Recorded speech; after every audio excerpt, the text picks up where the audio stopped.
The neighbors laughed when they saw the old man digging through trash bins on Christmas Eve, his weathered hands pulling out broken toys while people filmed and mocked him online. They called him crazy, a hoarder, an embarrassment to the neighborhood. But what they didn't know was that for 30 years, this man had been performing miracles. He collected those discarded toys, spent countless hours fixing them, and gave them to children who would otherwise wake up to nothing on Christmas morning. And when he fell gravely ill and couldn't afford treatment, something incredible happened. The children he'd helped, now grown, came back to save him. This is the story of how one man's quiet kindness created ripples that changed everything. Before I tell you this exciting story, I can't help but ask you to subscribe to the channel. Something very special is going to happen to you. His name was Henry Mitchell, and he was 72 years old when this story truly began, though his journey had started decades earlier. Henry lived alone in a small, modest house on Maple Street in a working-class neighborhood that had seen better days. The paint on his house was peeling, the fence leaned at an odd angle, and his front yard was cluttered with bins and boxes that his neighbors constantly complained about. But Henry didn't care much about what people thought. He had a mission, a purpose that had kept him going since his wife Martha passed away 30 years ago. Every evening, just as the sun began to set, Henry would take his old canvas bag and his walking stick and make his rounds through the neighborhood. He'd check the trash bins on collection day, peer into dumpsters behind apartment buildings, and sometimes even ask store owners if he could take toys from their discard piles. People who didn't know him thought he was homeless, or maybe mentally unstable. Those who did know him had their own opinions, and most of them weren't kind. The neighborhood had changed over the years. Young families had moved in, professionals who drove nice cars and kept their lawns perfectly manicured. They looked at Henry with suspicion and disgust. To them, he was the crazy old man who made their street look bad, who went through trash like a homeless person, who kept his yard full of junk. They didn't understand, and Henry had long ago stopped trying to explain. On this particular December evening, 3 weeks before Christmas, Henry was doing his usual route. The air was cold, and his joints ached more than usual, but he pushed through the discomfort. He'd learned to ignore the pain years ago. At the corner of Maple and 5th Street, he found a large trash bag that looked promising. He opened it carefully and smiled when he saw what was inside. A wooden train set, missing a few pieces but mostly intact. A stuffed rabbit with one ear torn off. A set of building blocks in a cracked container. All fixable, all savable. As he was gathering the toys into his bag, he heard laughter behind him. He turned to see 3 teenage boys from the neighborhood, and one of them was holding up a phone, recording him. "Hey, look, it's the trash man," one of them called out. "Dude, this is going on TikTok. This is hilarious." Henry felt his face flush with embarrassment, but he tried to maintain his dignity. "I'm just collecting some things," he said quietly. The boys laughed harder. "Yeah, we can see that. You know this is gross, right? Going through people's garbage? What are you, homeless?" Henry wanted to explain, wanted to tell them about the children, about the joy on their faces on Christmas morning, about the purpose that kept him alive. But he knew they wouldn't understand. Young people today, they didn't see past their screens. So he just turned back to his bag, gathered his things, and walked away while they continued to film and laugh. He could hear them narrating for their video, making jokes about the crazy old man who collected trash. By the time Henry got home that evening, his back was screaming in pain and his hands were shaking from the cold. But he had a good haul. 7 toys that needed fixing. He brought them to his garage, which he'd converted into his workshop years ago. The space was warm, heated by an old space heater, and filled with tools, paint, fabric, glue, and everything else he needed for his repairs. The walls were lined with shelves holding toys in various stages of restoration. This was his sanctuary, the place where broken things became whole again. Henry hung up his coat and got to work. He started with the stuffed rabbit, carefully stitching the torn ear back on with thread that matched the original color. His hands were old and sometimes unsteady, but years of practice had made him skilled at this delicate work. As he sewed, he thought about Martha. She'd been the one who started all this, really. Back when she was alive, she'd volunteered at a homeless shelter, and every Christmas she'd organize a toy drive. After she died suddenly from a heart attack, Henry had been lost. The house felt empty, life felt meaningless. But he remembered how happy Martha had been when helping those children, and he decided to continue her work in his own way. The first year, he'd bought new toys with his modest savings. But his pension wasn't much, and he quickly realized he couldn't afford to keep buying new toys for all the children who needed them. That's when he got the idea to rescue and repair discarded toys. People threw away perfectly good things all the time, items that just needed a little care, a little love, a little effort. And Henry had plenty of time and enough skill to fix most things. Over the years, he'd become quite good at it. He learned to repair electronic toys by watching YouTube videos. He taught himself how to sew and restitch stuffed animals. He figured out how to repaint action figures and dolls.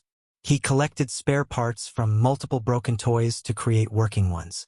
It became his full-time occupation, his reason to get up in the morning. Every year, he aimed to restore at least 50 toys to give away on Christmas. But this year was different. This year, Henry was struggling. His health had been declining for months. He'd been having chest pains and shortness of breath, but he couldn't afford to see a doctor. His pension barely covered his basic expenses, and he'd been putting every spare penny into supplies for toy repairs. He told himself he'd go to the doctor after Christmas, after he'd distributed this year's toys. Just a few more weeks. As he worked on the rabbit, he felt another sharp pain in his chest. He stopped, breathed slowly, waited for it to pass. It did, eventually. He needed to rest more, he knew that. But there was so much work to do, and Christmas was coming fast. He had 23 toys ready so far. He needed at least 27 more to reach his goal of 50. The next morning, Henry woke up to find that his garage door had been spray painted with the words, "Trash Man," in big red letters. He stood there in his bathrobe, staring at the vandalism, feeling a deep sadness. He knew it was probably those teenagers from last night, or maybe their friends. The video must have spread. He went inside and checked his old computer, something he rarely did. He searched for videos of himself and found it easily. The TikTok video from last night had over 200,000 views. The comments were cruel, gross, nasty old man. Someone call social services. Why is he hoarding trash? This is what mental illness looks like.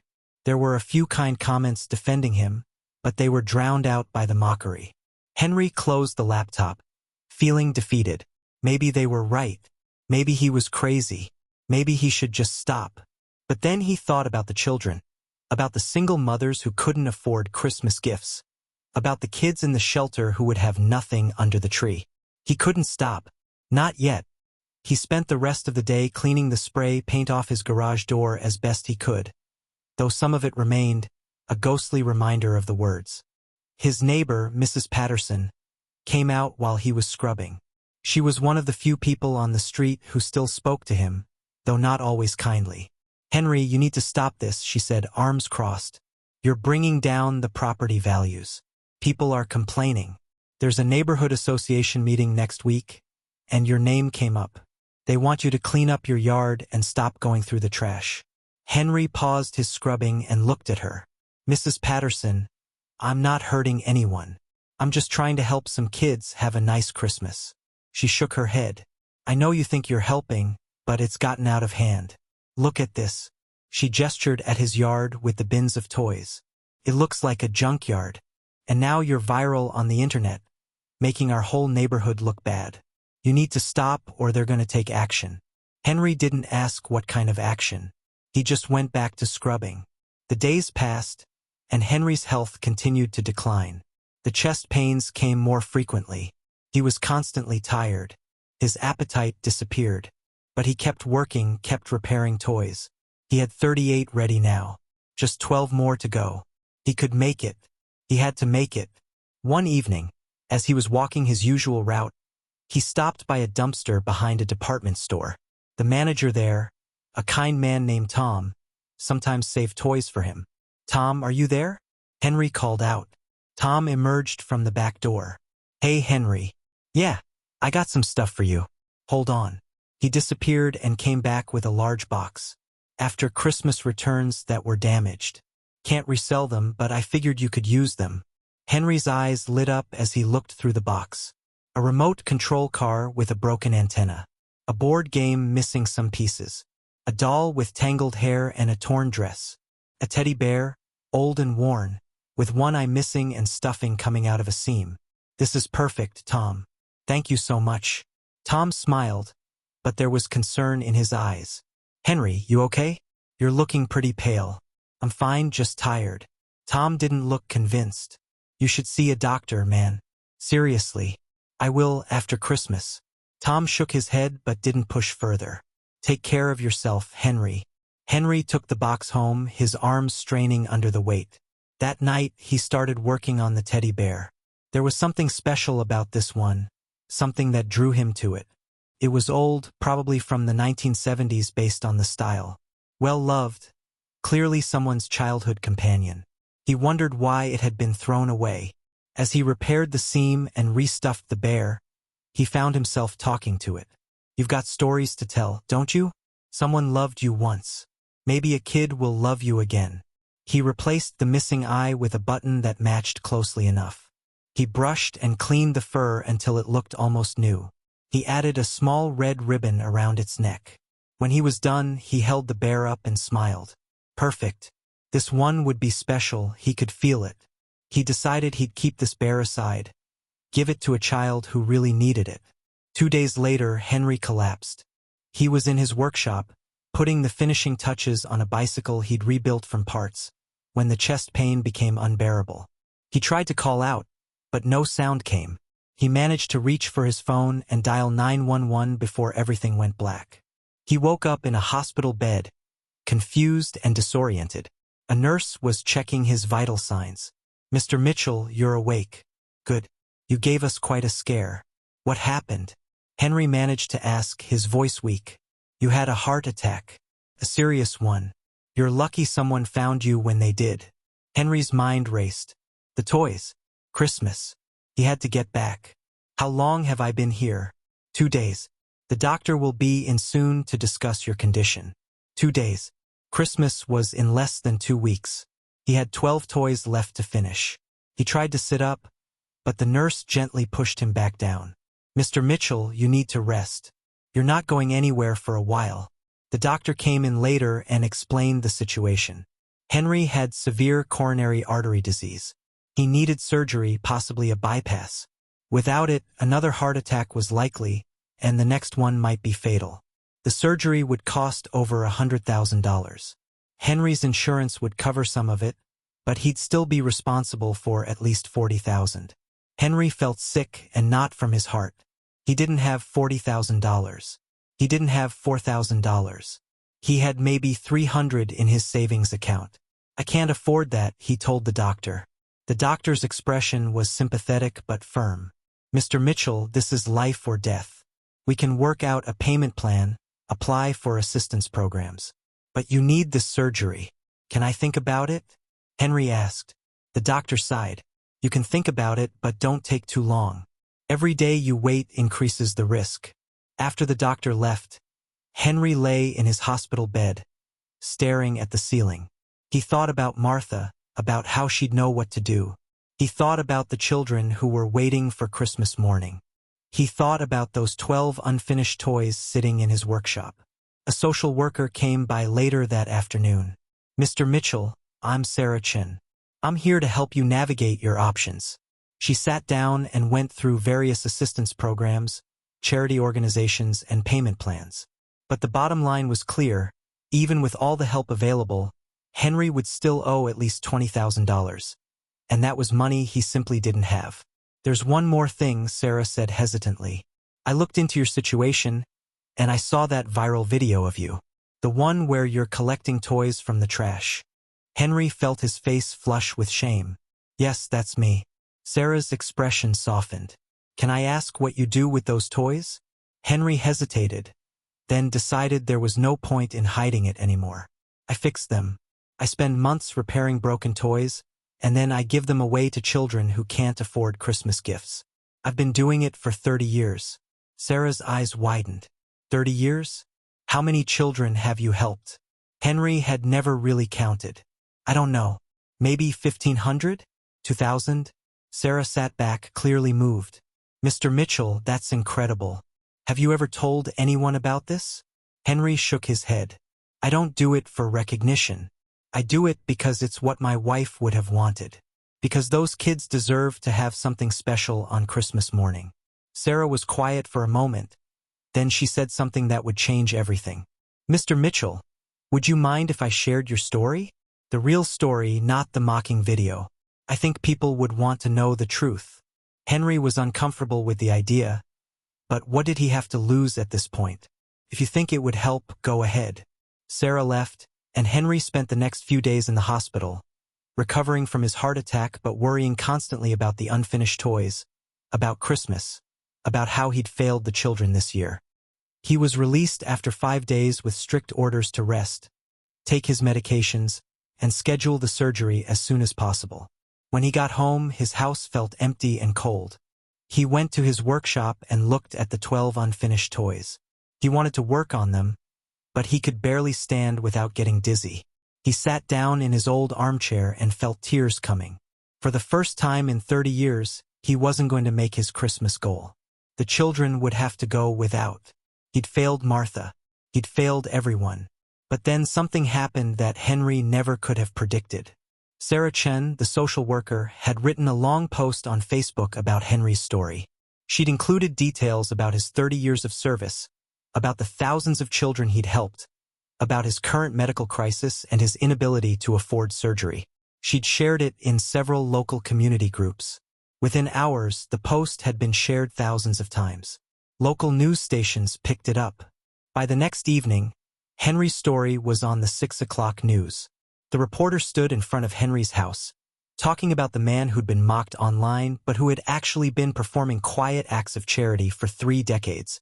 The story included interviews with neighbors who'd had no idea what Henry was really doing. Mrs. Patterson was interviewed, and she looked genuinely ashamed. I had no idea. We all just assumed he was hoarding trash. If I'd known he was helping children, I never would have complained. The news segment ended with information about a GoFundMe page that Sarah had set up to help with Henry's medical expenses.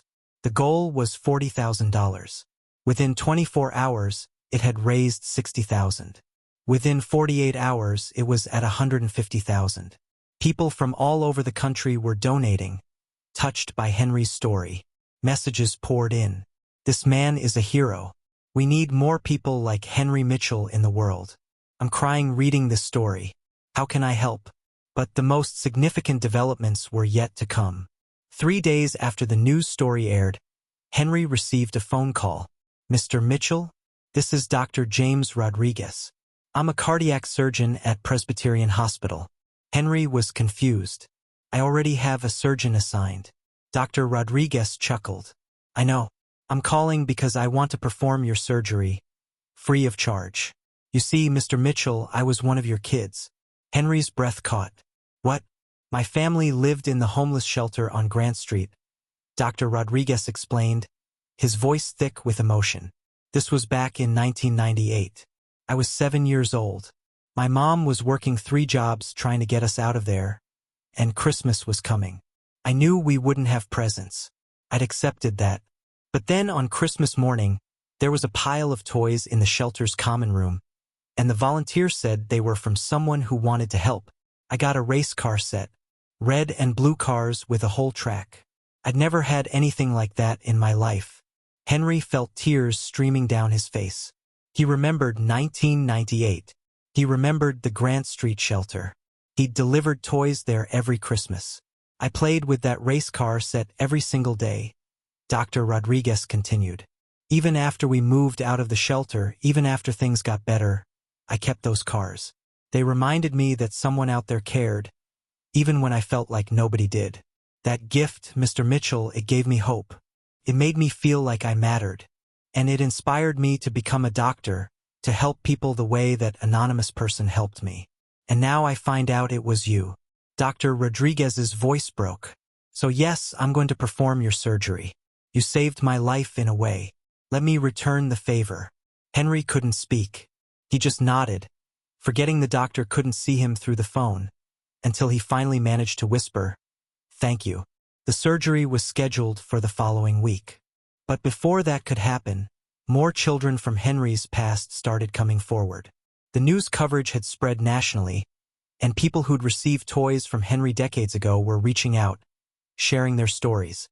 A woman named Patricia Chun called a local news station with her story. When I was 9 years old, my dad left and my mom had a nervous breakdown.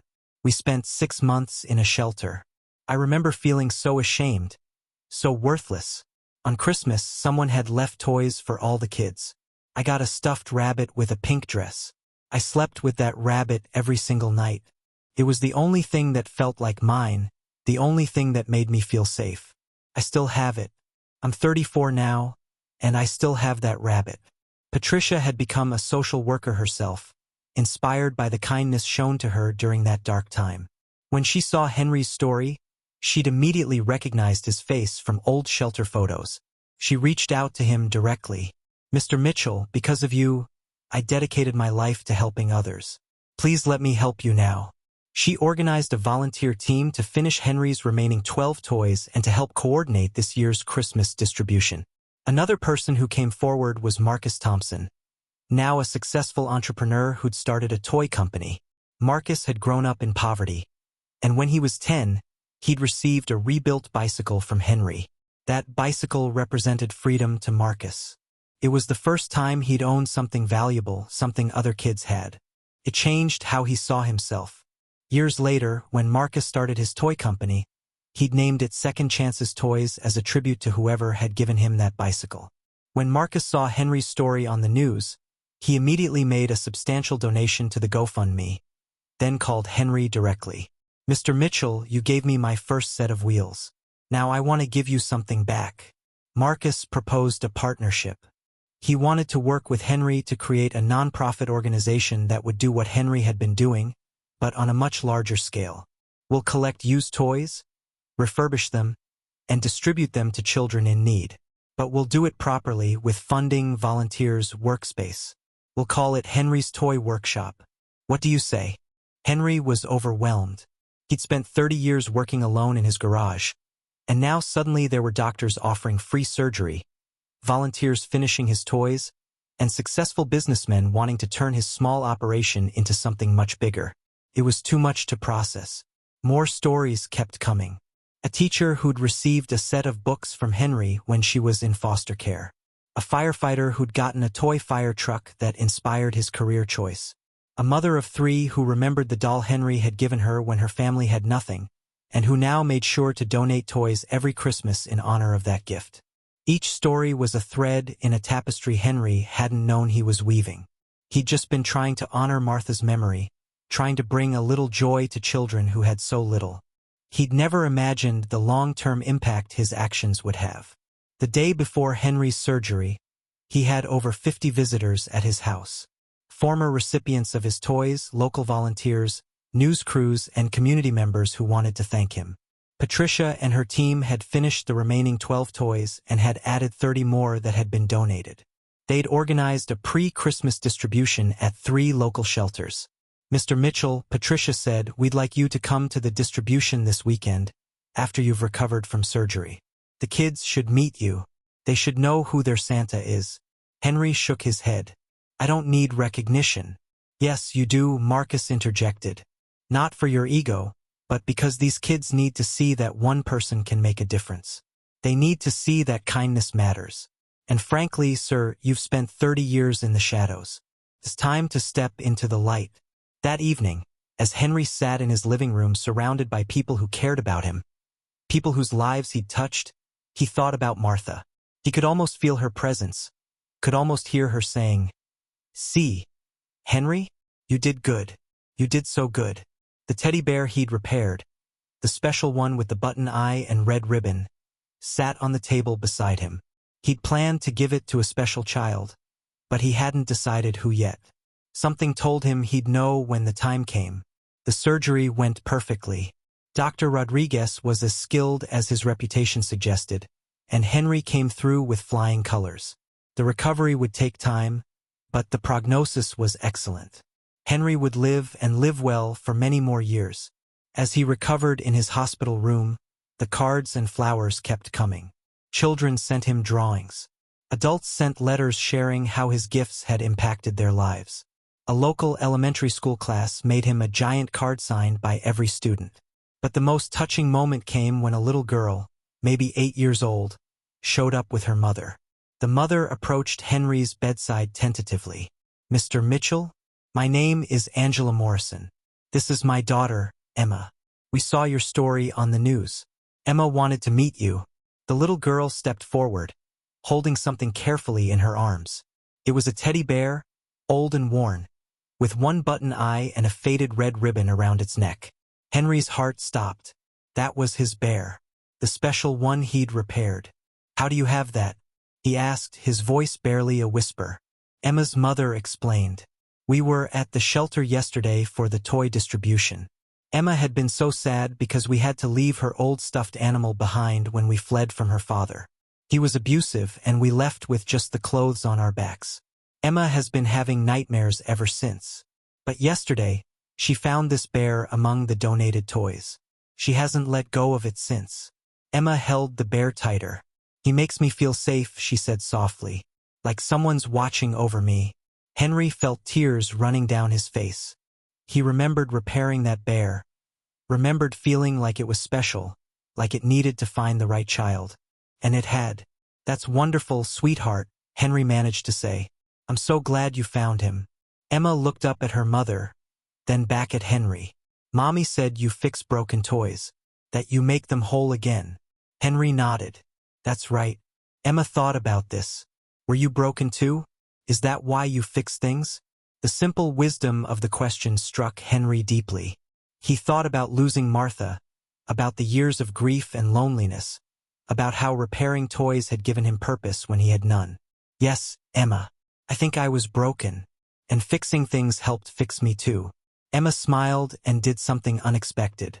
She walked over and hugged Henry carefully, mindful of his 4 lines and monitors. "Thank you for fixing him. And thank you for helping fix me too." After Emma and her mother left, Henry lay in his hospital bed and cried.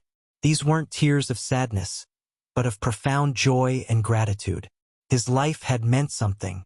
His work had mattered. 2 weeks later, Henry was released from the hospital with strict instructions to take it easy. But taking it easy wasn't in his nature, and there was work to be done. Marcus had been busy during Henry's recovery. He'd secured a warehouse space, recruited volunteers, and set up the infrastructure for the nonprofit. Henry's toy workshop officially opened its doors in February, 2 months after Henry's surgery. The space was enormous compared to Henry's garage, with different stations for different types of repairs, storage areas for incoming and outgoing toys, and even a small office. Marcus had hired a full-time staff of 3 people and had over 50 regular volunteers. But the heart and soul of the operation was still Henry. He came in every day, teaching volunteers his techniques, sharing his knowledge, and overseeing the repairs. His health had improved dramatically after the surgery, and his doctors said he could expect many more active years if he took care of himself. The organization quickly gained momentum. Toy drives were organized across the city. Drop-off points were established at schools, churches, and community centers. Local businesses sponsored the operation. Within 6 months, Henry's toy workshop was restoring and distributing over 2,000 toys per month. But it wasn't just about the quantity. Every toy that left the workshop was repaired with care and love, just as Henry had always done. Volunteers learned that a perfectly restored toy could change a child's life, could give them hope, could show them that someone cared. Henry trained them not just in repair techniques, but in the philosophy behind the work. This isn't about fixing toys, he'd tell new volunteers. It's about restoring dignity. It's about telling a child they matter. Every stitch, every drop of glue, every coat of paint, that's a message of love. The first Christmas after Henry's toy workshop opened was magical. They'd restored over 5,000 toys. Distribution events were held at 15 different locations across the city. Henry attended as many as he could, and at each one, children and parents thanked him, hugged him, cried with gratitude. At one distribution, a boy of about 12 approached Henry shyly. He was holding a repaired skateboard, and his eyes were shining. "Sir, is it true you've been doing this for 30 years? Henry nodded. "That's right, son." The boy was quiet for a moment, then said, "My dad left when I was little. My mom works really hard, but money's tight. I never had my own skateboard before. This is the best gift I ever got." He paused, then added, "When I grow up, I want to help kids like you do." Henry put his hand on the boy's shoulder. "You know what, son? You don't have to wait until you grow up. You can start helping now. Small acts of kindness, helping a classmate, standing up for someone who's being bullied, sharing what you have. That's how it starts." The boy nodded seriously, as if Henry had just shared the secret to life. Maybe he had. Stories about Henry's toy workshop spread beyond the local community. National news picked up the story. Ellen DeGeneres invited Henry to her show and surprised him with a $50,000 donation to the nonprofit. Toy manufacturers started sending new toys as well as offering to refurbish returned items at their factories for the organization. Dr. Rodriguez remained involved, serving on the nonprofit's board of directors. Patricia Chun coordinated the volunteer program. Marcus Thompson handled the business side. And dozens of other people whose lives Henry had touched found ways to contribute. But the most meaningful moments for Henry were still the simple ones. Working in the workshop with volunteers, teaching someone how to restitch a stuffed animal or repaint a doll, seeing a child's face light up when they received a toy, getting letters and drawings from kids who wanted to say thank you. One afternoon, about a year after the nonprofit opened, Henry was in the workshop repairing a wooden rocking horse when a young woman came in. She was well-dressed, professional-looking, maybe in her late 20s. "Excuse me, are you Henry Mitchell?" she asked. Henry looked up from his work. "That's me.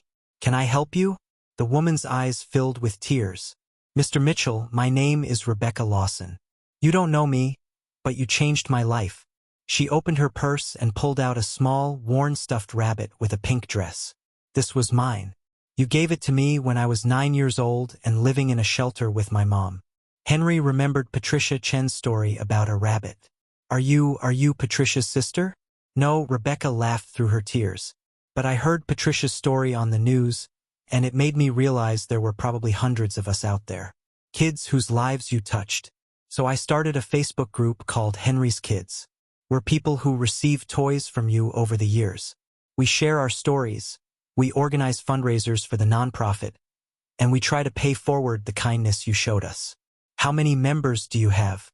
Henry asked, curious. Rebecca smiled. "Over 3,000. And growing every day. People from all over the country are finding us, sharing their memories. Some people don't remember getting toys from you specifically, but they remember getting refurbished toys from shelters and organizations you donated to. You created ripples, Mr. Mitchell.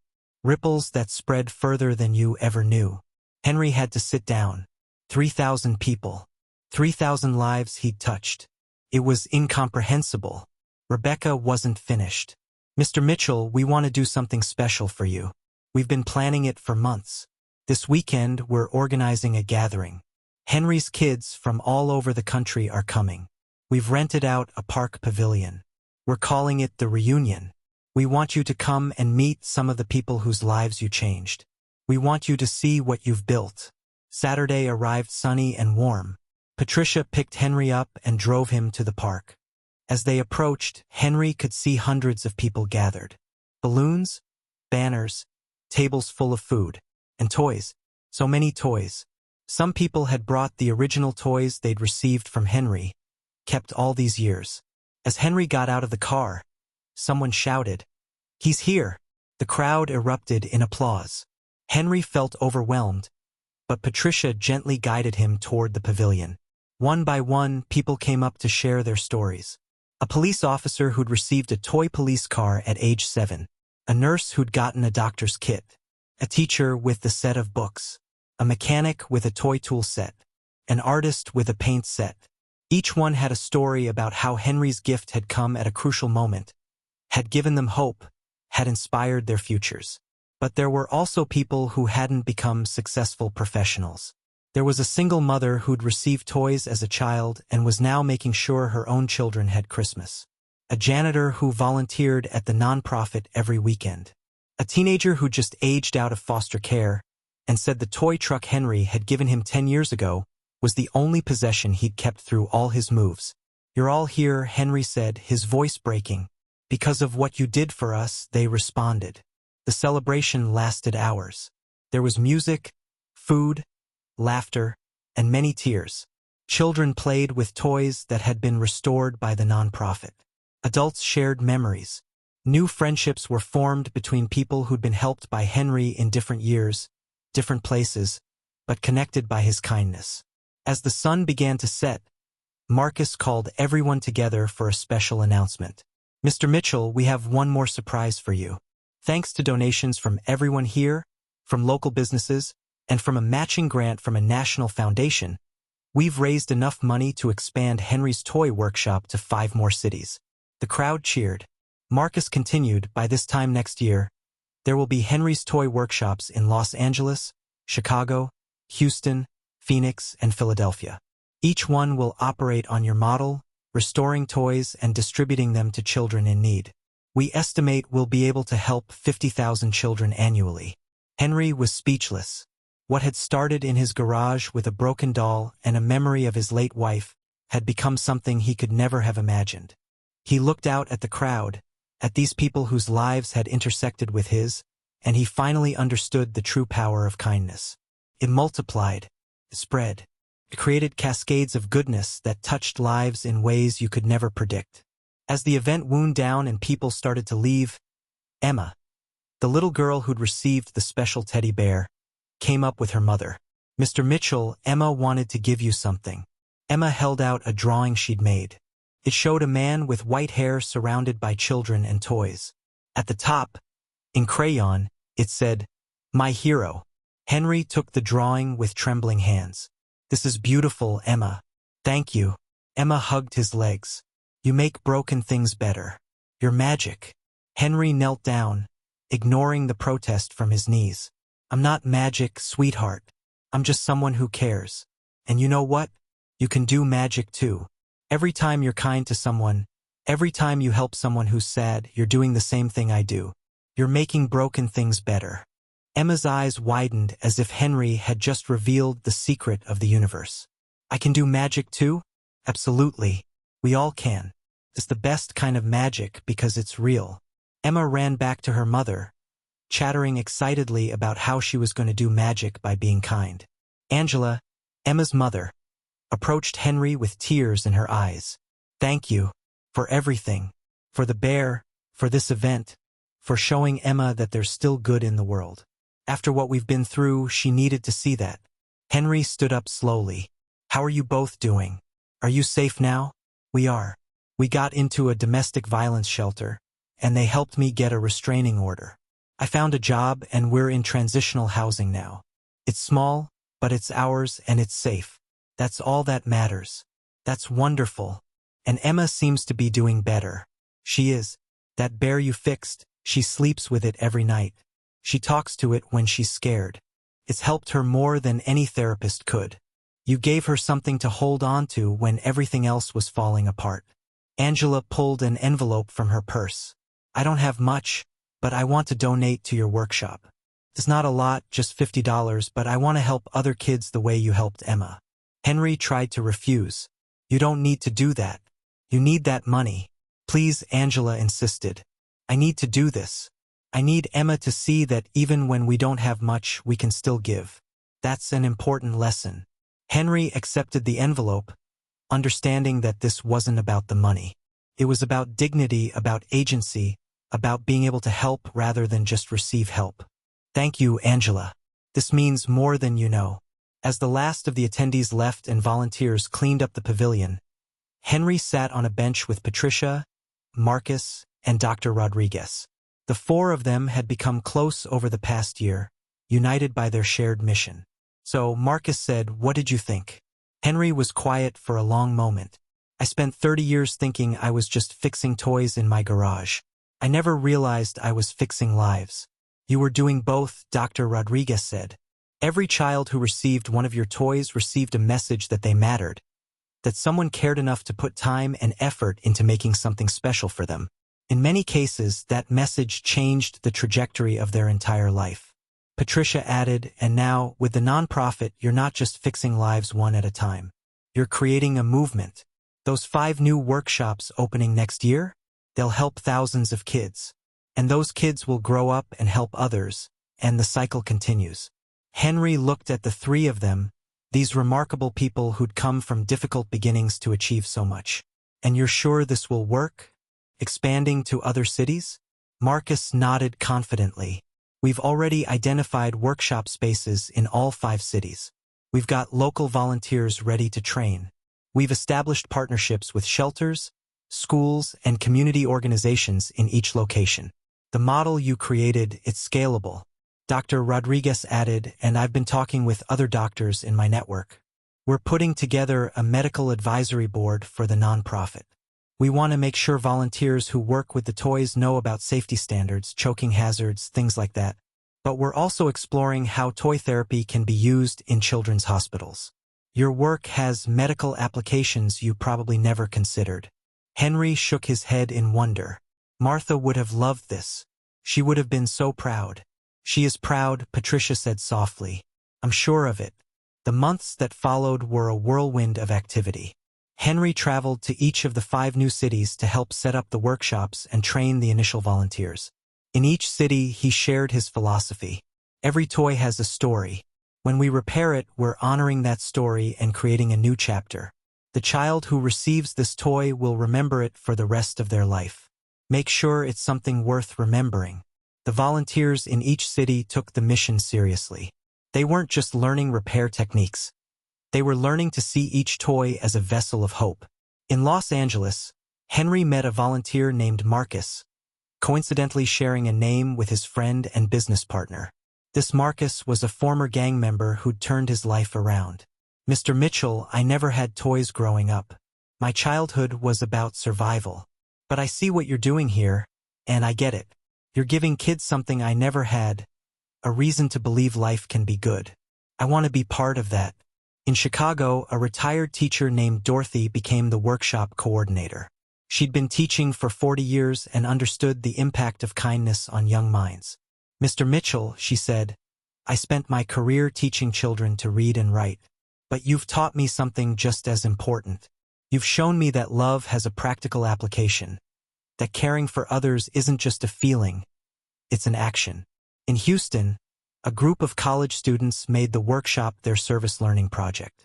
They came in every week, sometimes staying late into the night to finish repairs before distribution deadlines. One student, a young woman named Jasmine, told Henry, my parents always taught me that success meant making money and climbing the corporate ladder. But being here, seeing the joy on these kids' faces, this is success. This matters more than any salary. In Phoenix, a local celebrity, a retired baseball player named Miguel Santos, became the face of the workshop. He'd grown up poor and remembered the shame of having nothing. When he heard about Henry's mission, he immediately got involved, using his platform to raise awareness and funds. Miguel told Henry, you hit a home run every single day of your life for 30 years, and nobody was watching. Now the whole world is watching, and they're inspired. In Philadelphia, the workshop was set up in a neighborhood that had seen better days. Crime was high, opportunities were low, and hope was scarce. But the workshop became a beacon. Families started volunteering together. Teenagers who might have ended up in gangs found purpose in repairing toys. The workshop coordinator, a social worker named James, told Henry, you've given this neighborhood something it desperately needed.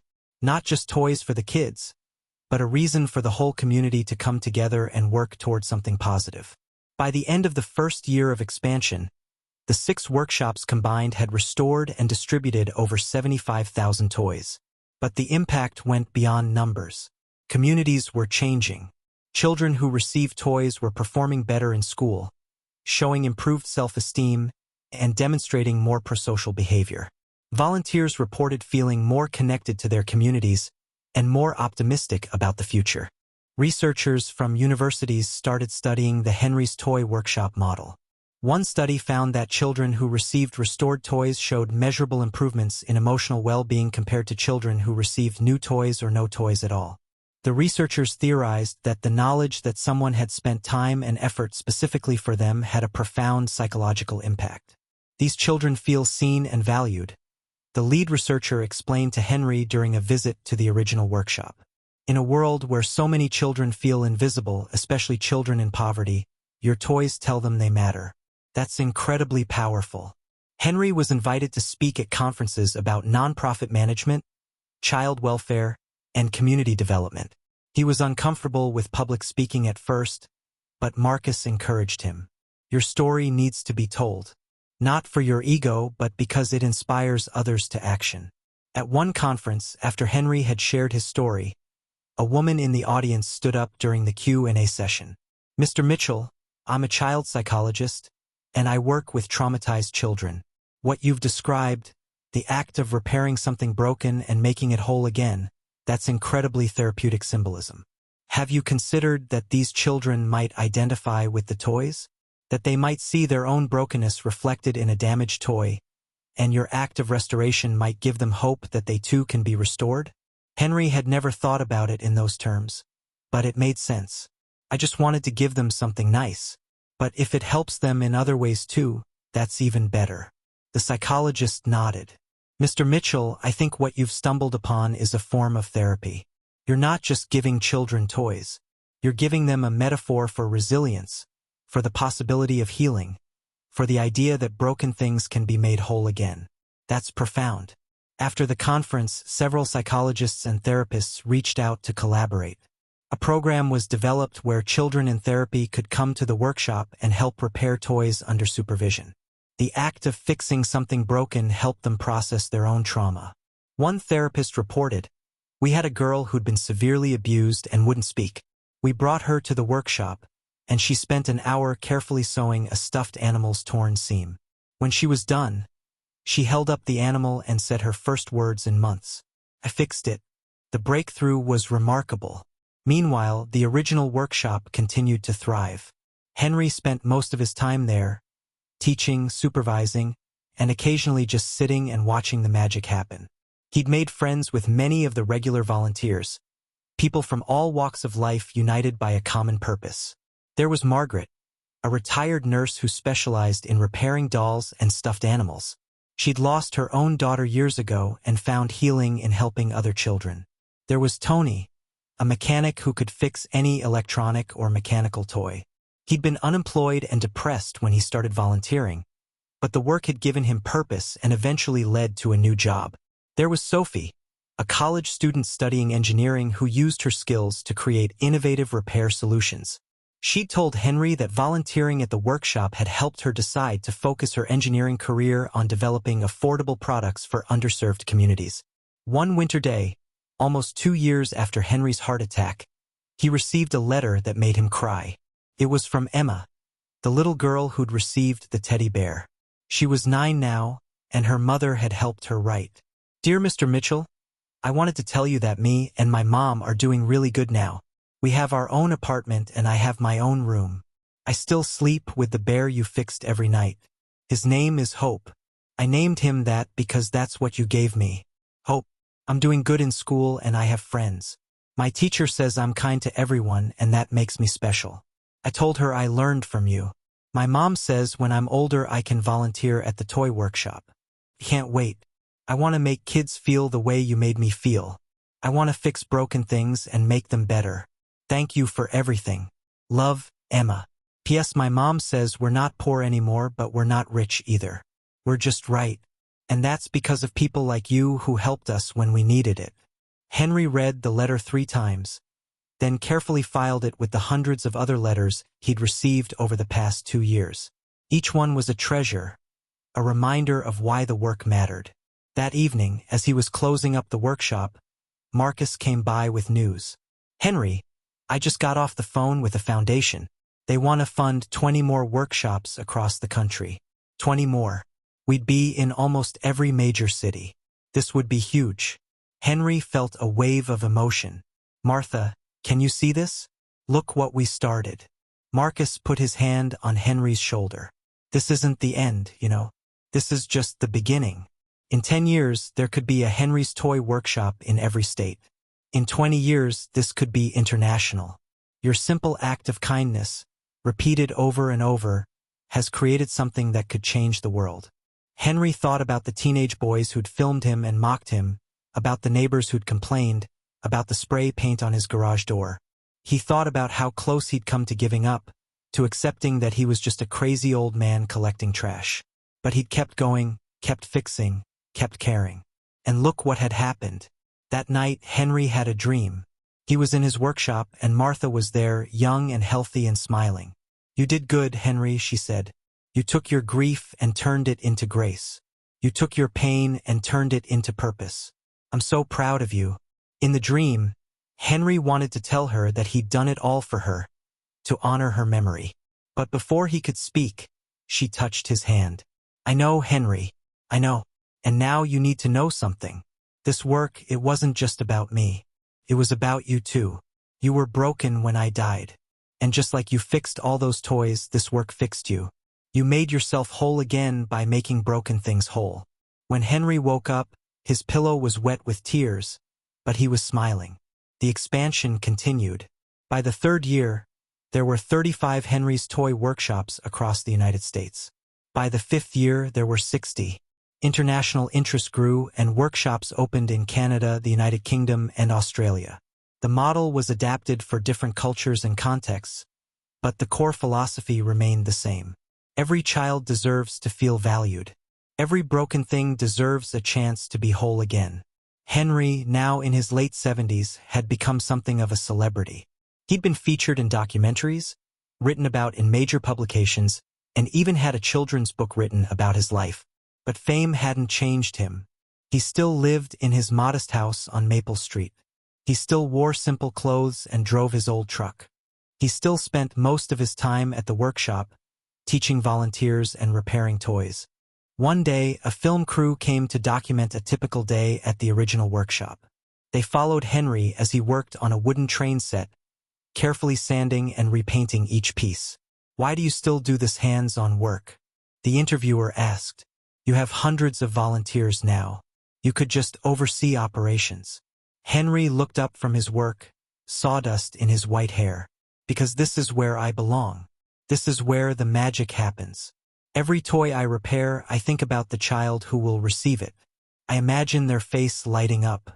I imagine them feeling loved and valued. That's not something I can delegate." The interviewer pressed further.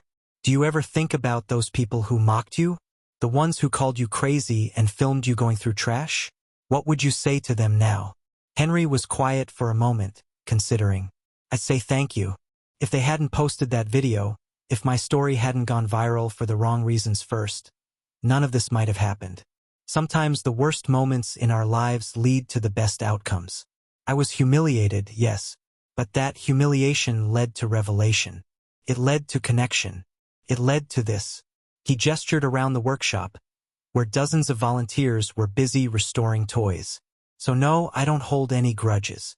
I hope they've learned something from all this. I hope they've learned to look deeper before judging someone." The documentary, when it aired, inspired thousands more people to start similar initiatives in their communities. The Henry's Toy Workshop model became a blueprint for other organizations. But beyond the organizational success, what mattered most to Henry were the individual stories. Like the story of David, a 16-year-old who'd been in and out of juvenile detention. David's probation officer had mandated community service, and David had been assigned to the workshop, resentful and angry. But something happened as he learned to repair toys. He discovered he was good at it. He found satisfaction in taking something broken and making it functional again. He started coming in even when his required hours were complete. Henry had taken David under his wing, recognizing a kindred spirit. David had been broken by circumstance, by a difficult family situation, by bad choices and worse influences. But he wasn't beyond repair, any more than the toys were. One day, David told Henry, "I used to think I was garbage. That's what people treated me like. But working here, fixing these toys, I realized something. Just because something's broken doesn't mean it's worthless. It just needs someone to care enough to fix it." Henry had nodded, his eyes misty. "That's exactly right, David. And that applies to people too. David went on to finish high school, then attend trade school to become a carpenter. He still volunteered at the workshop every weekend, and he told Henry that he planned to open his own furniture restoration business one day, using the same philosophy, taking broken things and making them beautiful again. There were so many stories like David's. Volunteers who'd found purpose, children who'd found hope, communities that had found unity. The work had rippled out in ways Henry could never have predicted when he'd started decades ago in his garage with a broken doll and a grieving heart. On Christmas Eve of Henry's 78th year, the original workshop held a special celebration. It had been exactly 10 years since Henry's heart attack, 10 years since his story had become public, 10 years since everything had changed. The workshop was decorated with lights and garlands. Tables were loaded with food. And toys, there were toys everywhere, ready to be distributed the next day. Henry stood in the center of the workshop, surrounded by hundreds of people whose lives he'd touched. Dr. Rodriguez was there with his family. Patricia Chen and her team of volunteer coordinators. Marcus Thompson and his business partners. Emma, now a teenager, with her mother Angela. David, the former juvenile delinquent turned carpenter. Dozens of other volunteers and recipients, past and present. Marcus called for everyone's attention. 10 years ago, we almost lost Henry. His heart gave out, and we came very close to losing the man who'd quietly been changing lives for 3 decades. But we didn't lose him. Thanks to Dr. Rodriguez and many others, Henry survived. And in those 10 years, look what we've built together. Marcus gestured around the workshop, then continued. We now have 73 workshops in 6 countries. We've restored and distributed over 1 million toys. 1 million children have received a message that they matter, that someone cares, that they're worthy of time and effort. But the numbers don't tell the whole story. The real story is in the lives changed, the hope restored, the dignity affirmed. Henry Mitchell started this work alone, in grief, trying to honor his late wife's memory. What he created was a movement that says every child deserves joy, every person deserves dignity, and every act of kindness matters, no matter how small it might seem. The crowd applauded, and Henry felt overwhelmed with gratitude. When the noise died down, he spoke, his voice strong despite his age. 30-some years ago, I lost the love of my life. I was broken, completely broken. I didn't know how to go on. But I remembered how happy Martha had been when helping children, and I thought if I could continue that work, maybe I could keep a piece of her alive. Maybe I could find a reason to keep living. I never expected this. He swept his hand around the room. I never expected that my small acts of kindness would turn into something so big. I never expected that the children I helped would grow up to help me, to help others, to create this beautiful community of care. Henry's voice grew thick with emotion. I've learned something important over these years. Kindness multiplies.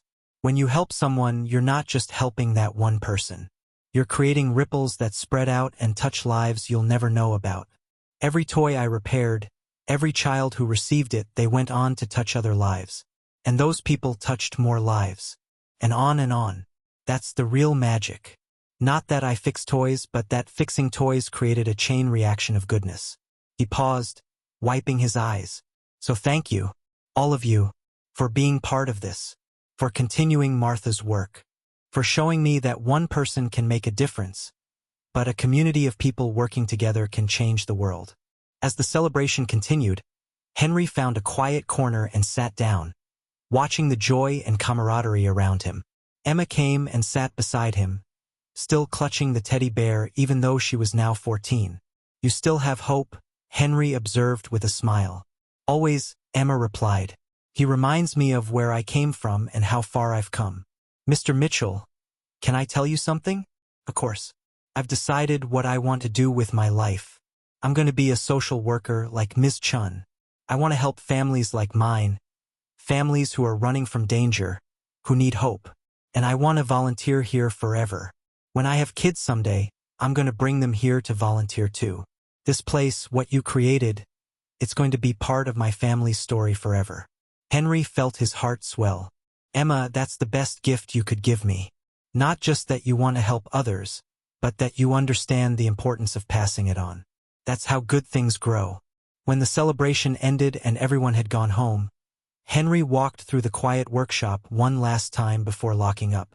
He ran his hand along the workbenches, looked at the partially repaired toys waiting for attention, breathed in the familiar smell of wood glue and paint. This place was sacred to him, a temple of restoration and hope. As he turned off the lights and stepped outside into the cold Christmas Eve night, he looked up at the stars. "Martha, we did it. We really did it." He could almost hear her voice on the wind. "I always knew you would, Henry. I always knew." Henry drove home through empty streets, Christmas lights twinkling in windows. Tomorrow, 1,050,000 children would wake up to find toys under their trees, toys that had been loved once, discarded, and then loved again. Toys that carried with them a message. You are valued. You are worthy. You matter. And in homes across 6 countries, volunteers would spend their Christmas morning thinking about the work they'd done, the children they'd helped, and the man who'd started it all. The man who'd turned his grief into grace, his pain into purpose, his brokenness into something beautiful. When Henry got home, he sat in his favorite chair, the same chair he'd sat in when he'd wanted to give up, when the heart attack had seemed like the end. But it hadn't been the end. It had been a beginning. His life had been broken, yes, shattered by loss, cracked by loneliness, damaged by time. But like the toys he repaired, he'd been made whole again. Not perfect, never perfect, but whole, functional, loved. That night, Henry slept peacefully, dreaming of Martha and toys and children laughing. And somewhere in the city, Emma slept too, hugging her teddy bear named Hope, dreaming of the day when she'd carry on Henry's work, when she'd fix broken things and broken lives, when she'd spread the message that had saved her, that every broken thing deserves a chance to be whole again. And in the quiet of Christmas Eve, that message echoed across the world, carried by 1,000,000 repaired toys and one man's simple, stubborn, beautiful refusal to let grief have the final word.